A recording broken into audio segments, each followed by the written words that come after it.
Baik, bertemu kembali di mata kuliah Functional Grammar, dan kali ini topik kajiannya adalah Labeling the clause based on the system of mood. Nah, topik ini adalah kelanjutan dari materi minggu yang lalu, di mana kita sudah membahas secara teoritis apa itu makna interpersonal dan bagian klausa mana saja yang bisa menunjukkan makna interpersonal. Termasuk minggu yang lalu kita juga sudah mengkaji bagaimana cara melabeli klausa berdasarkan sistem mood, gitu ya. Tapi minggu yang lalu penjelasannya masih teoritis, yaitu kita fokusnya pada klausa. Klausa itu ketika dianalisis menggunakan sistem mood, maka kita bagi menjadi dua bagian. Ada bagian yang disebut dengan elemen mood dan ada yang disebut dengan bagian elemen residu.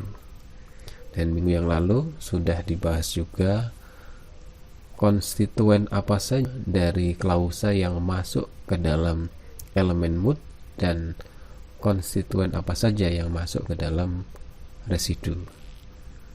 Mengingatkan kembali, konstituen yang masuk ke dalam elemen mood atau bagian mood itu diantaranya adalah subjek dan finite. Adapun konstituen yang masuk ke dalam bagian residu yaitu predikator, komplement, dan adjunct. Perlu saya tambahkan di sini bahwa adjektif atau kata sifat itu yang mana di dalam istilah formal atau tradisional grammar dia disebut sebagai subjective complement, ya. Karena dia subjective complement, maka adjektif itu dia masuk ke complement. Misalnya she is hungry, misalnya. She di sana subjek, ya, is-nya itu adalah finite yang menunjukkan polarity, dan hungry itu adalah adjektif, maka di sana sebagai complement, ya. Dengan demikian she is itu masuknya ke mood dan hungry itu masuknya ke residu karena dia complement. Baik, ini pada pertemuan kali ini saya akan menjelaskan secara teknis bagaimana tips untuk melabeli klausa berdasarkan sistem mood. Caranya cukup mudah. Jadi kita cuma perlu membuat 3 baris table, ya, 3 baris row of table, ya.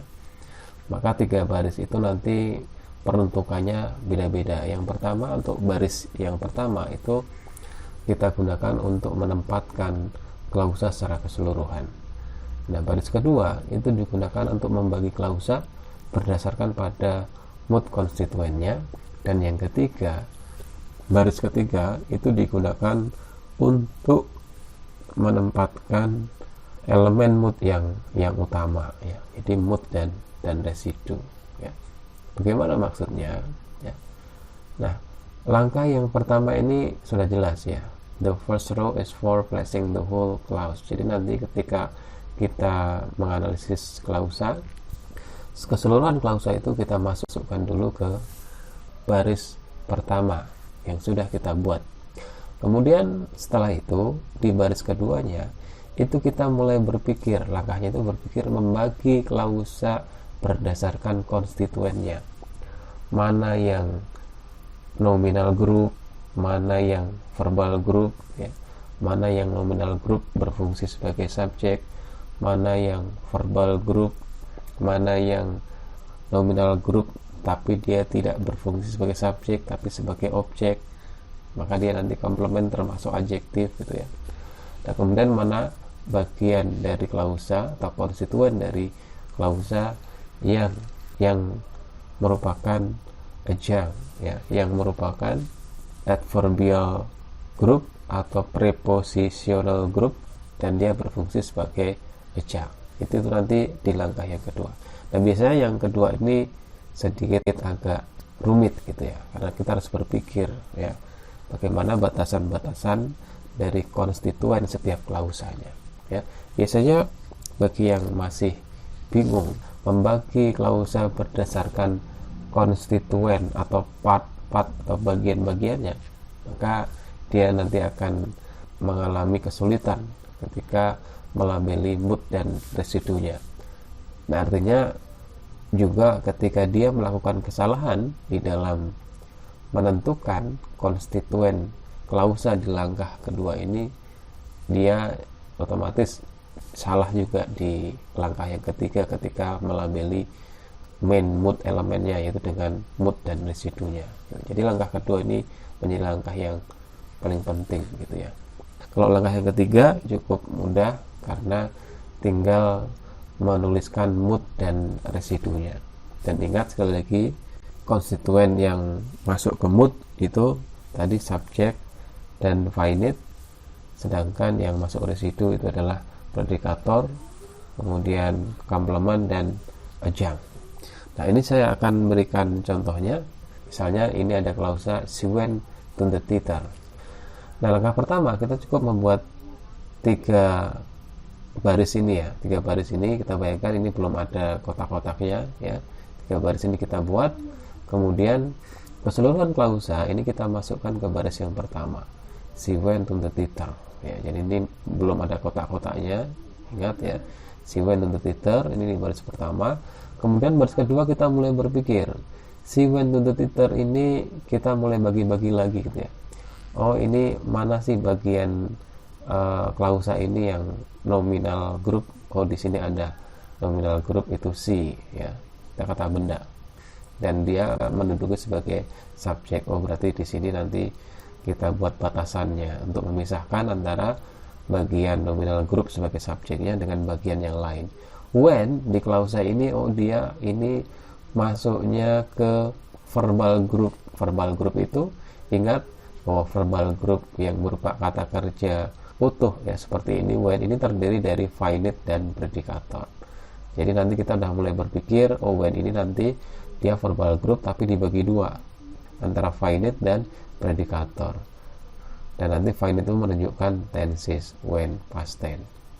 Nah, kemudian kita buat pembatas lagi untuk memisahkan verbal group dengan bagian yang lain. Dan ini tinggal to the theater. Oh, to the theater itu adalah prepositional group ya, yang dia berfungsi sebagai adverb kan ya. Nah, sehingga dia di sini istilahnya sebagai adjunct. Adverb itu istilah formal grammar. Ya, jadi prepositional phrase yang dia fungsinya sebagai adjunct ya. Maka sudah selesai klausa ini, kita beri batasan berdasarkan konstituennya. Jadi klausa she went to the theater ini terdiri dari 3 konstituen. Konstituen yang berupa nominal group, dia adalah sebagai subjek. Konstituen yang berupa verbal group, dia sebagai finite dan juga predikator.